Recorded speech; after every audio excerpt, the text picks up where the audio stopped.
Berenstain Bears' Mad, Mad, Mad Toy Craze by Stan and Jan Berenstain.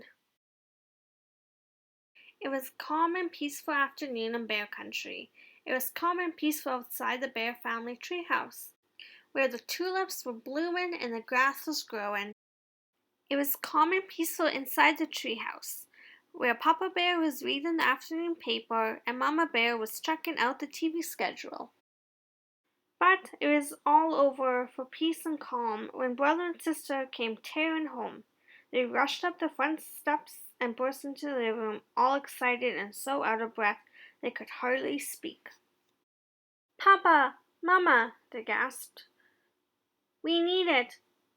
We've gotta have it! We absolutely gotta—" "Now hold everything," said Papa. "Just calm down and tell me just what it is that you need and absolutely gotta have." "An advance," sputtered brother. "That's right," gasped sister. "An advance on our allowance. And if we don't get it, Herb's hobby shop is going to run out." "Gonna run out of what?" asked Papa. "Why, berry bubbies, of course," said sister. "And what, may I ask, are boony berries, bobby, bubbies, whatever you said?" asked Papa. "Berry bubbies, Papa," said brother. "They're terrific, they're great, they're fantastic." "And they're cute and adorable," said sister. "And each one is different, and each one has its own name." "Cousin Fred already has 6 of them," said brother. "Lizzie has 8 and Queenie has 10, said sister. "Well," said Papa, reaching for his wallet and taking out some money, "far be it from me to deprive my cubs of whatever those things are." "The money and the cubs disappeared so fast you've thought it was a magic act." "Well," said the bewildered Papa, "what do you suppose that was about?" "Come to think of it," said Mama, "I did see a sign on Herb's hobby shop's window. It said, 'We have berry bubbies, $2.95. I didn't think much of it, but I suppose that's what the cubs are talking about." "Talking about is putting it mildly," said Papa. "They were flipping out about it. They were through the roof about it." He sighed. "It just amazes me," he said as he went back to his paper, "how otherwise sensible cubs can get pulled into any silly thing that comes along." "I suppose," said Mama as she went back to the TV schedule. The cubs ran all the way to Herb's hobby shop, holding the precious berry bubby money in their little hot hands. And lucky cubs they were. They got there just in time to buy the last 3 berry bubbies in the store. "When do you expect more?" asked brother. "I can't say," said Herb. "I can't even get them on the phone. It's busy 24 hours a day." Even though it was true that Cousin Fred had 6, Lizzie had 8, and Queenie had 10 baby bubbies, while brother and sister only had 3, the ones they had were really cute. Each one was different from the other, and each one had his very own name. Back at home, sister said, "We'd like to introduce our baby bubbies. This one is Ziggy Zippo. This one is Dimple Darling.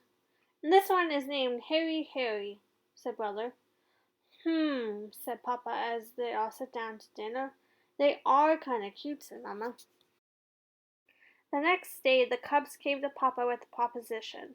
"We won't ask for any more advances in our allowance if you'll hire us to do chores," said brother. "What are you going to do with the money you earn?" asked Papa. "Buy more baby bobbies, of course," said sister. "But you said Herb's hobby shop is out of them and can't get more," said Papa. "That's right," said brother. "But Lizzie has 2 of a kind, and she's willing to sell one for $5. So does Queenie," said sister. "Only she wants $7. "Hey," said Papa, "I thought they were just $2.95 at Herb's hobby shop." "That's right," said sister. "Only Herb's all out." Said Papa. "Buying and selling baby bubbies is beginning to sound like a pretty good business." "Speaking of business," said Mama, "there's a piece in the paper about a fellow who bought a whole bunch of baby bubbies before they became popular. It says here that he just sold his entire collection for a fortune. Let me see that, said Papa, snatching the paper. Papa, said Brother, about those chores? For the next couple of days, Brother and Sister pulled weeds, sorted trash, and cleaned out cobwebs like there were no tomorrow. Of course, there were more tomorrows, lots of them, and Brother and Sister were determined to spend them figuring out ways to get more berry bubbies. Just listen to this, said Papa, reading from a Berry Bubbies magazine he had found at the supermarket. A rare berry bubby was sold in Bearville for hundreds of dollars. Did you hear that? Hundreds of dollars! That's when Brother and Sister burst in with the berry bubbies they had bought with their chore money. Papa, cried Brother, we heard a rumor that the Toys Is Us store in Big Bear City just got a shipment of berry bubbies. A huge shipment, cried Sister. Jump in the car, cried Papa. But Big Bear City is 20 miles away, said Mama, following them out the door. But by the time Mama finished her sentence, Papa and the cubs were off in a cloud of dust.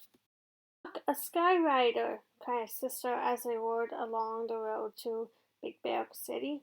What does it say? Asked Papa. It says, Berry Bubbies Forever, said Brother. We better hurry, cried Papa, flooring the gas pedal, or Toys R Us might run out. The rumor about Toys R Us turned out to be true. A huge banner said, We have Berry Bubbies, $5. It looked like a big Berry Bubby party. However, the line wound around the store. Babies were crying, and two daddies got into a shoving match about a place in line and had to be taken away by the police. But the cubs got their berry bubbies. In fact, they headed home up to their necks in them. Of course, not many things live forever, and berry bubbies certainly weren't. Pretty soon, berry bubbies were everywhere. They came in stereo boxes.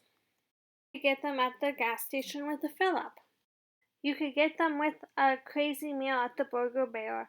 After a while, just about everybody in Bear Country had so many berry bubbies that they didn't know what to do with them. There wasn't much you could do with them in the first place. You couldn't play dolls with them the way you could with a good doll. You couldn't play choo-choo with them the way you could with a toy train. You couldn't play baseball with them the way you could with a bat and a ball. All you could do was look at them, except they had a way of looking back at you and making you think about all the money you had spent on them. The only thing you could really do with them is brag about how many you had. I have 24 berry bubbies. I have 32 berry bubbies. I have 48 berry bubbies. I have 94 berry bubbies. And no matter how many you had, there was always somebody who had more. I have 4,202. Now, what do you suppose that was all about? I really don't know.